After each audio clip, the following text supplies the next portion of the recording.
on the way out. How does it feel to resign on national television? Good morning. How does it feel to resign on national television? Message for Boris Johnson?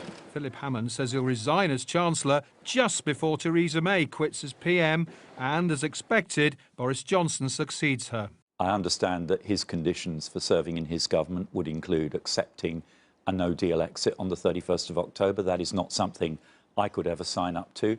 It's very important that a Prime Minister is able to have a Chancellor who is closely aligned with him in terms of policy, and I therefore intend to resign to Theresa May before she goes to the palace to tender her own resignation on Wednesday. It was during the Tory leadership hustings that Mr Johnson threatened ministers, commit to no deal or don't serve in my cabinet.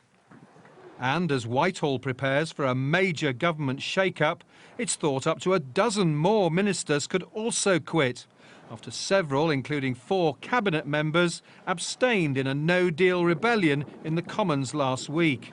Definitely quitting is the Justice Secretary David Gauke, who told the Sunday Times, "If the test of loyalty to stay in the cabinet is a commitment to support no deal on October the 31st, which, to be fair to him, Boris has consistently said, then that's not something I'm prepared to sign up to." Mr Hammond says he hasn't moved out yet, and he'll be staying here tomorrow night and Tuesday night before quitting. He says he's going to the back benches to campaign to stop no deal happening on the 31st of October without the consent of Parliament.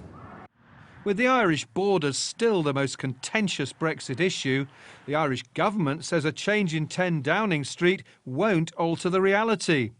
And changes to the backstop demanded by Mr Johnson are impossible. I think if the approach of the new British Prime Minister is that they're going to tear up the withdrawal agreement, then I think we're in trouble. I think we're all in trouble, quite frankly, because that's a little bit like saying either give me what I want or I'm going to burn the house down for everybody. The EU, I think, has made it very clear that we want to engage with a new British Prime Minister. We want to avoid a no-deal Brexit. But the solutions that have been put in place to do that haven't changed.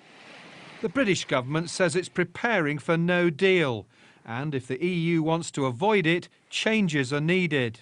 The reality is a no deal would be disruptive, but we've got over 300 teams across Whitehall working on our preparations, whilst it remains our priority to secure a deal if the EU are willing to move on that.